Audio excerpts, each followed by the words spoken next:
Momento da palavra na reunião do Cordel. Bom, irmãos, Dia dos Namorados. Qual é a palavra que o irmão Jório vai trazer para você hoje? Sobre namorado, sobre namoro. É um tema complicado para falar, porque no mundo é de um jeito, né, irmão? Hoje os motéis estão todos cheíssimos, né? Tem uns que tem até churrasqueira, a gente vê aí pelas mídias. Estão botando churrasqueira em motel agora. Coisa impressionante, né? Mas Deus quer que nós nos santifiquemos, que nós o busquemos, para que nós possamos desfrutar sexualmente de um casamento abençoado em Cristo Jesus. Quando eu conheci a D há 30 anos atrás, eu tocava na noite, irmãos, era do mundo. Então a gente vivia daquele jeito. Não me envergonhe de dizer. Eu não me envergonho do Evangelho. Ele é o poder de Deus para todo aquele que crê. Então quando você conta aquilo que Deus fez na tua vida, no momento que eu tive um encontro com Deus, e ali Deus falou profundamente à minha alma que eu deveria me separar, que eu deveria ficar sozinho. Ele tirou aquela angústia de procurar uma alma gêmea, porque Ele queria que eu tivesse um tempo, irmãos, para Ele. Uma coisa muito comum que a gente vê hoje nas igrejas especialmente, são pessoas saindo de um relacionamento e por não se conter, por não querer desenvolver uma relação mais próxima, mais íntima com Deus, acaba se vinculando a outras relações e acabam quebrando a cara. Porque são relações carnais. Às vezes são pessoas santas, mas com relações carnais. Porque elas presumem que o fato de ser evangélico ou evangélica, católico ou católica, Deus vai abençoar. E nem sempre Ele está abençoando aquela relação. Tudo que não é feito na presença de Deus, tudo que não é feito na luz, automaticamente está em trevas. E não muda a oração do Pai Nosso, descrita lá em Mateus capítulo 6. Ele deixou bem claro o modelo de oração. Seja feita a tua vontade, Senhor, na terra como no céu. Não tenta mudar assim, Senhor. Seja feita a minha vontade, assim na terra como no céu, porque Ele não vai fazer. Ele vai esperar tu te converter, mudar tua mente, o que eu costumeiramente chamo aqui de metanoia, para que aí então as bênçãos possam te alcançar, inclusive na conjugalidade. Começamos então ali pelo livro de Gênesis, o primeiro livro da Bíblia do Antigo Testamento, que nos diz a Sagrada Escritura no capítulo 2. Eu vou ler apenas alguns versículos, porque o tempo avança muito rápido, e eu tenho coisas para fazer aqui essa noite. Gênesis 2, 18 e 23 e 24. Então o Senhor Deus declarou, não é bom que o homem esteja só. Farei para ele alguém que o auxilie e lhe corresponda. E disse Adão, esta é agora osso dos meus ossos e carne da minha carne. Esta será chamada mulher, porquanto do homem foi tomada. Portanto deixará o homem o seu pai e a sua mãe, e apegar-se-á a sua mulher, e serão ambos uma só carne. Irmãos, é muito comum quando a gente lê a Bíblia a palavra homem, referindo-se à natureza humana. Deus me colocava no coração hoje para falar para os irmãos isso. Mas há momentos que ele fala homem, especificando o sexo masculino diferenciado do feminino, como é o caso aqui. Havia o ser humano homem e não havia a sua parceira. O homem, obviamente, percebendo que todas as espécies às quais ele deu nome, mas um pouco antes, no livro de Gênesis, ele percebeu que havia um vazio nele. Deus, percebendo isso da sua costela, a costela de Adão, ele fez a Eva. Eu não quero me ater a isso, quero apenas que vocês diferenciem o homem enquanto espécie humana, e o homem sexo humano. Só que essa busca do homem ter a sua parceira já era um plano de Deus no coração da humanidade. Porque Deus ele sempre primou pela família. É a primeira instituição santa que realmente Deus quer que nós valorizemos. Tanto que a Bíblia fala claramente, aquele que não cuida primeiro dos seus e da sua própria família é pior que o incrédulo, que o ímpio, e tem negado a fé. A gente vê hoje, infelizmente, pessoas que se santificam, que se consagram, que vivem dentro de suas igrejas, e na conjugalidade estão todos muito infelizes, porque eles não estão dando o valor necessário à família. Não desejam mais ser carne da carne, osso dos ossos, porque tudo foi pecaminizado. Não podemos tornar pecado, irmão, o que não é pecado. Temos que entender que Deus quer que nós formemos família. Mas para isso existem meios. Colossenses 3,14 nos diz a Escritura, acima de tudo, porém, revistam-se do amor, que é o elo perfeito, o vínculo da perfeição. Este amor de Deus, que a irmã falou hoje aqui, descrito por Paulo, em Coríntios 13, que é verdadeira obra-prima da Bíblia, uma poesia. Ela fala do amor de Deus, o amor ágape. Para que nós desfrutemos um amor eros, que seria o amor da carne, nós precisamos primeiro estar aliançado ao amor de Deus. Para que esse amor eros seja consequência. Mateus 6,63. Buscai, pois, o amor de Deus, e o amor do homem ou da mulher vos será acrescentado. Quando você começa a entender esse processo, você começa a criar consciência de como Deus quer que nós nos relacionemos com o nosso próximo. Paulo fala na primeira carta aos Coríntios, no capítulo 7, esse capítulo é fundamental acerca do casamento. Peguem suas Bíblias, leiam, o texto é muito claro. Não precisa nem de revelação, irmão. 1 Coríntios 7, lê todo o capítulo. Eu vou pontuar apenas alguns versículos aqui, porque não haveria tempo para isso. 1 Coríntios 7, 1 e 2. Quanto aos assuntos sobre os quais vocês escreveram, as pessoas escreviam para Paulo pedindo que ele as ensinasse.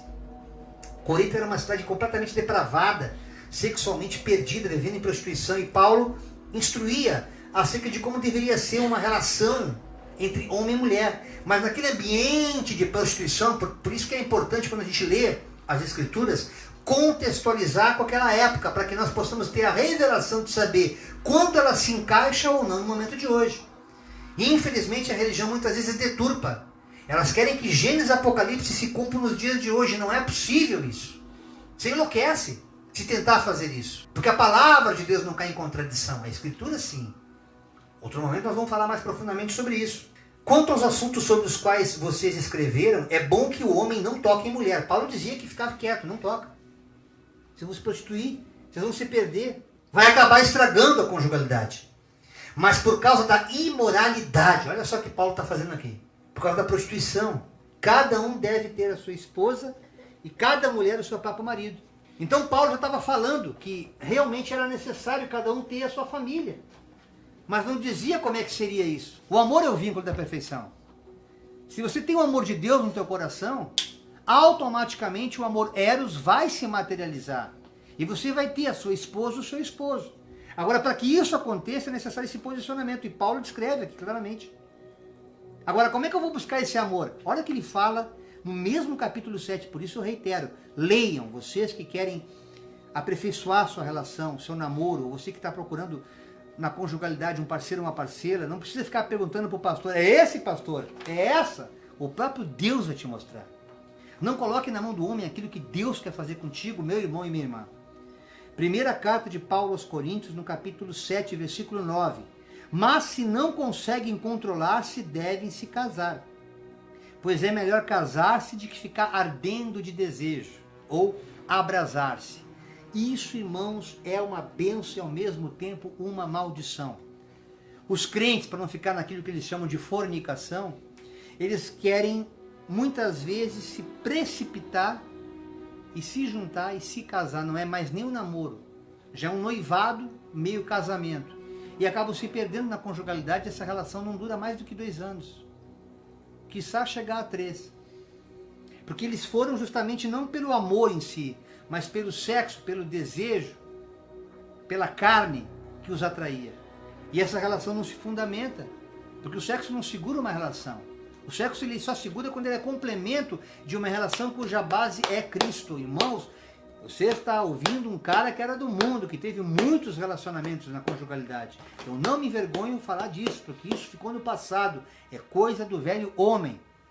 Mas as experiências me comprovam que quando você se separa para Jesus, e nessa conjugalidade ele coloca alguém que vai preencher você, não somente nesta área, mas também em todas as demais. É a adjutora. É o propósito inicial lá no Éden, quando ele colocou a Eva para ser uma adjutora. Não apenas para suprir a carência do Adão. Entenda isso. Não se deixe enganar, as más companhias corrompem os bons costumes. Não tenta buscar a tua joinha numa rave. Não tenta buscar o teu Adão ou o teu Isaac numa boate. Ou em outros lugares onde você vê que há escárnio, que há o pecado. Não existe outra palavra que traduza isso. Você não vai conseguir extrair dali. Não, mas quem sabe eu prego o evangelho para ela e eu vou converter. Gente, não tenta fazer o papel de Deus. É o Espírito Santo que convence. Esse papo de ir em boate, querer pregar para prostituta, irmã, eu conheço bem. Quem geralmente converte é o outro. Ele se desconverte. Vai por mim. Não entra nessa. E tem irmão que está vendo aqui hoje. É claro que não vou falar teu nome, né, mano? Não tenta. Apenas ora para as pessoas. A oração de um justo pode muitos seus efeitos, mas não se deixe enganar as más companhias, ou seja, sai fora. Não tenta ficar em companhias, que você não vai conseguir desenvolver uma relação. Em qualquer categoria, não é só no namoro, não.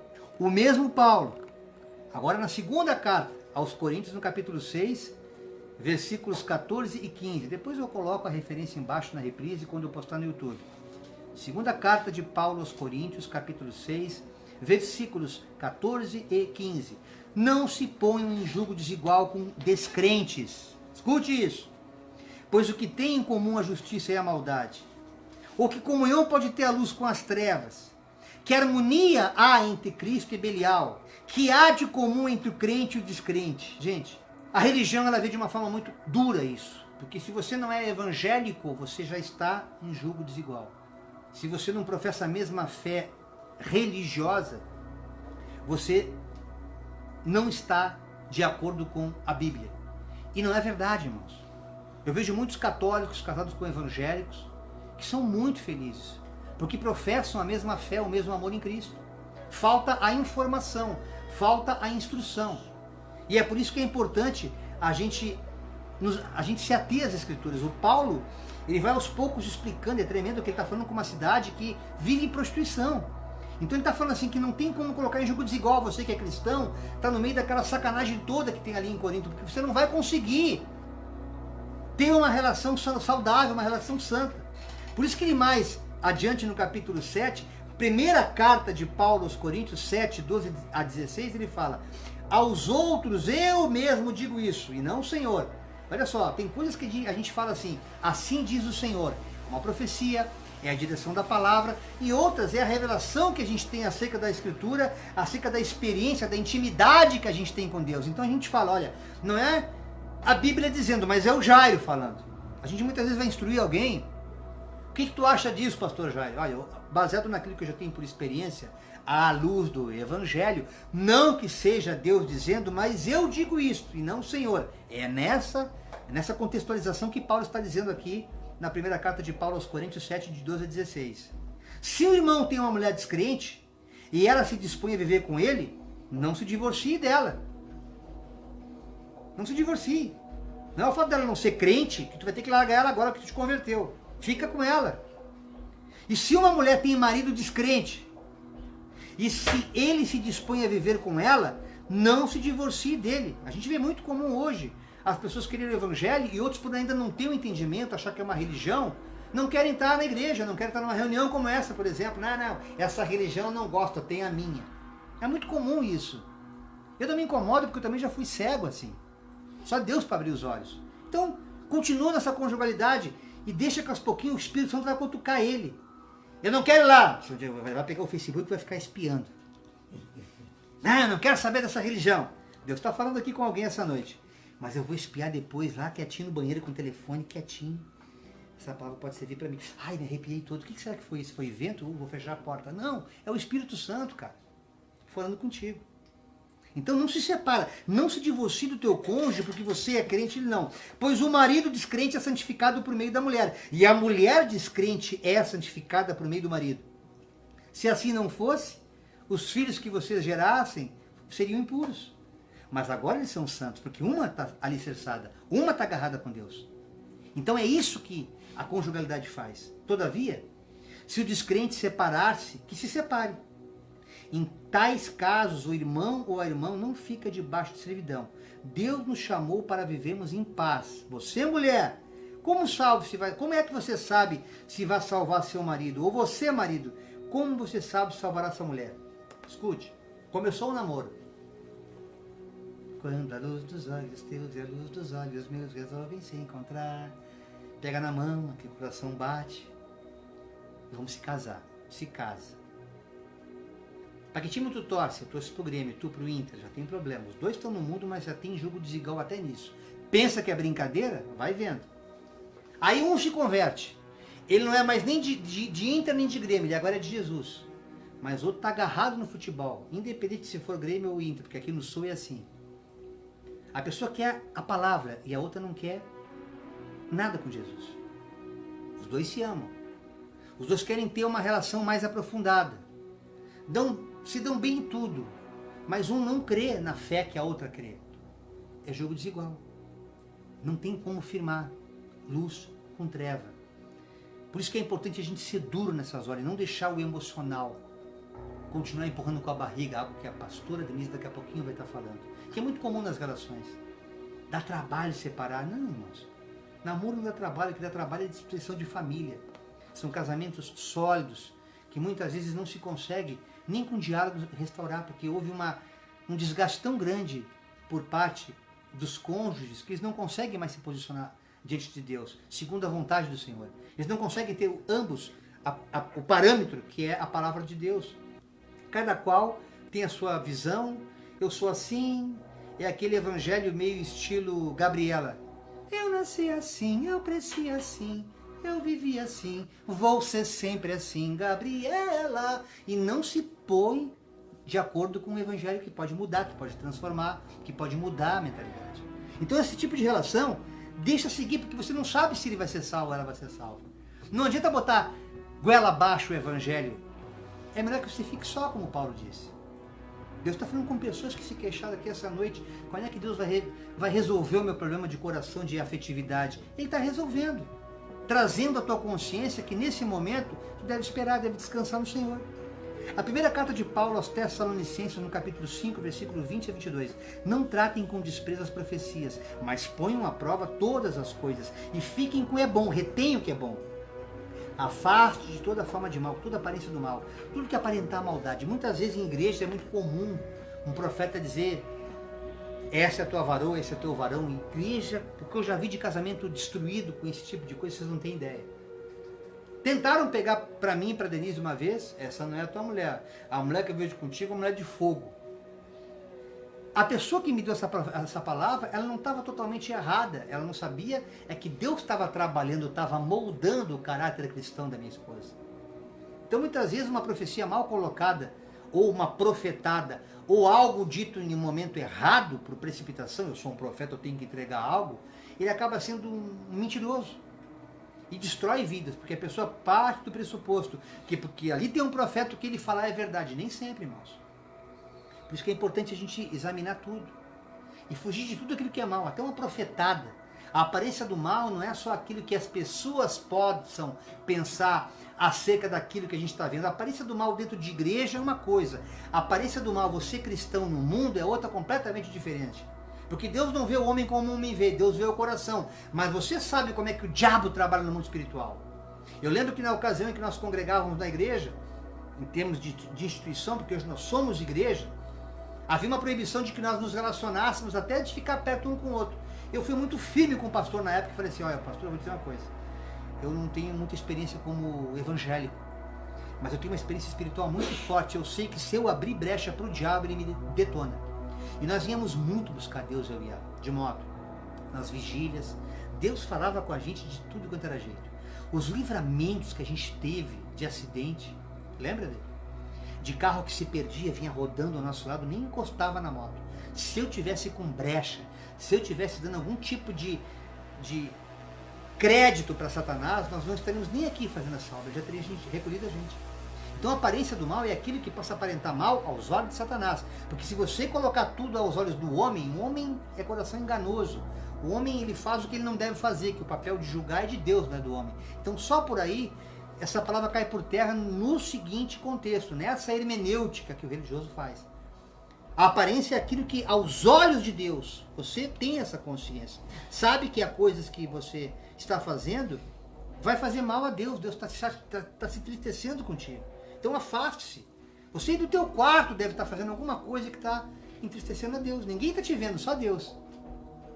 Não precisa mais ninguém te ver, só Deus. Vai para os pés dele, ele vai te perdoar. Provérbios 19:14. Casas e riquezas herdam-se dos pais, mas a esposa prudente, essa vem do Senhor.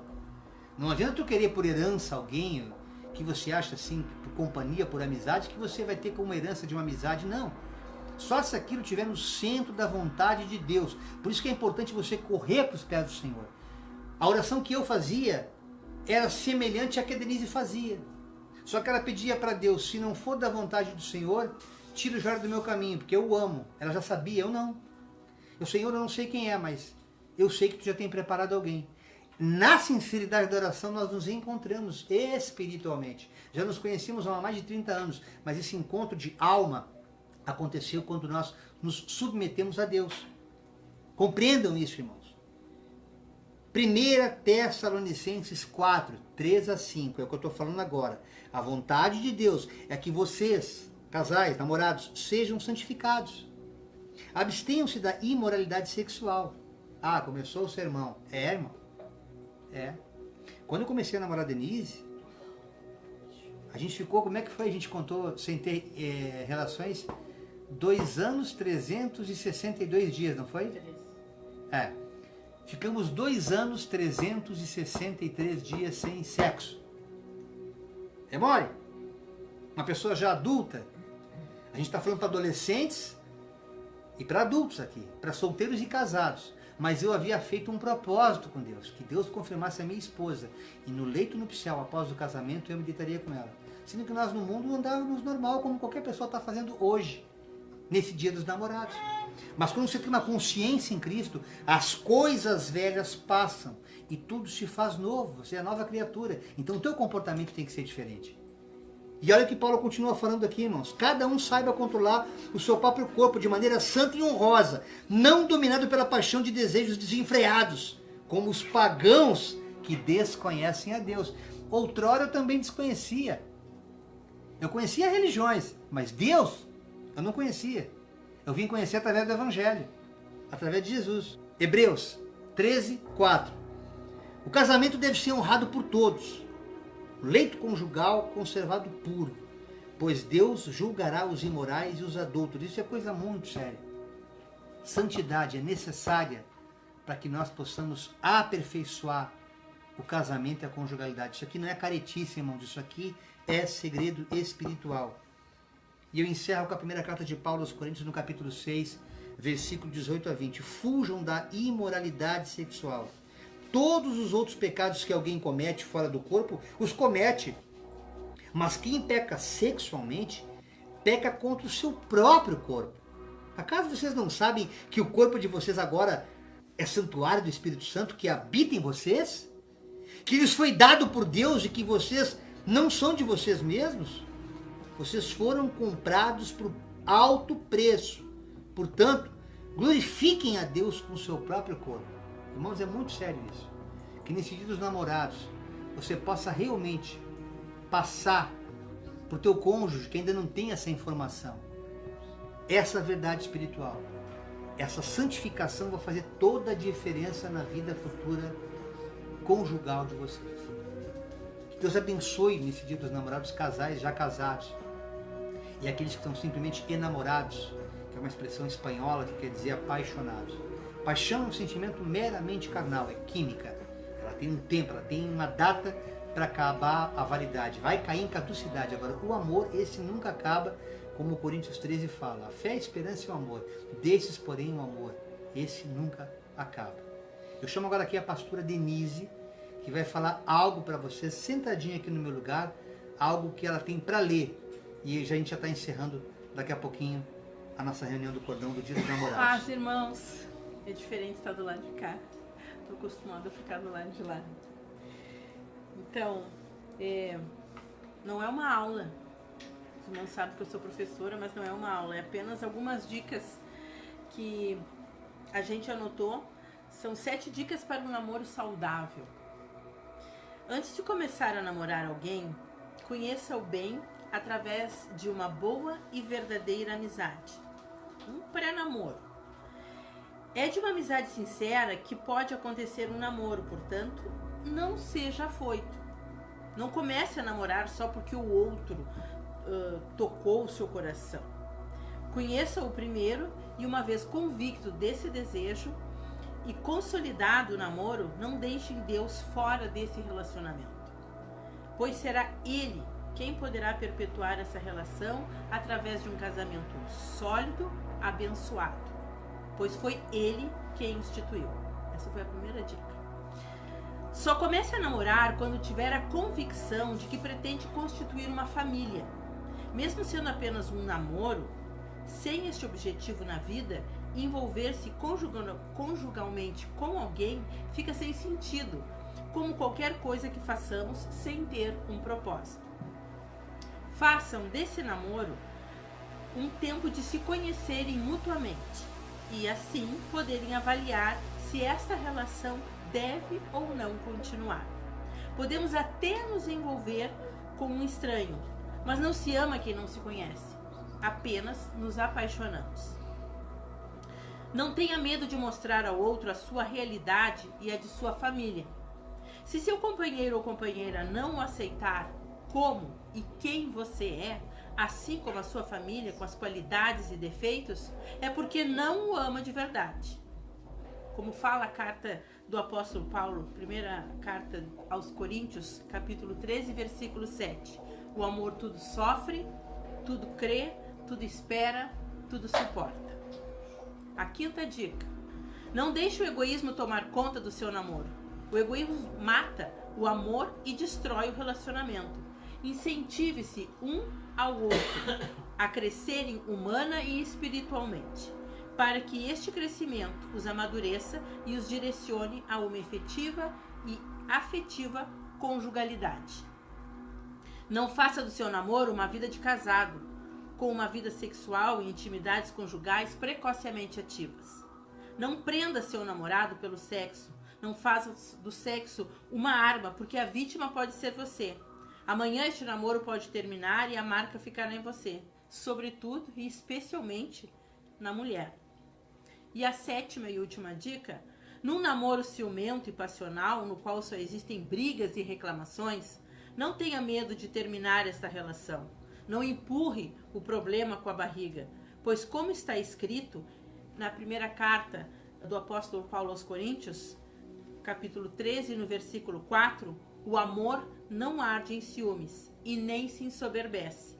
É melhor chorar o rompimento, o fim de um namoro, do que a destruição de um casamento. Essa era a mensagem que a gente tinha para hoje. No Dia dos Namorados, é uma reunião diferente. A gente pôde nos alegrar com músicas até seculares aqui hoje, falando da conjugalidade, falando daquilo que Deus quer que a gente viva nessa terra. Ele não quer que a gente se torne religioso, Ele quer que a gente se torne santo. Ele não quer que nós nos tornemos uma instituição, Ele quer que nós nos tornemos igreja, corpo de Cristo. Porque essa igreja não é templo que Jesus vem levar, Ele vem levar pessoas. Ele quer agir no meio de pessoas. Então, peça a Deus para que a tua relação conjugal não se torne uma instituição, mas ela se torne um corpo. Onde dois estiverem presentes, ali Jesus está. Que Ele esteja na tua conjugalidade. Você que está namorando, você que já é casado, você que está sozinho ou sozinha, espera no Senhor, confia nele, descansa nele, e o mais Ele fará. Essa é a palavra que eu trouxe nesse dia 12 de junho, Dia dos Namorados, para a reunião do Cordão.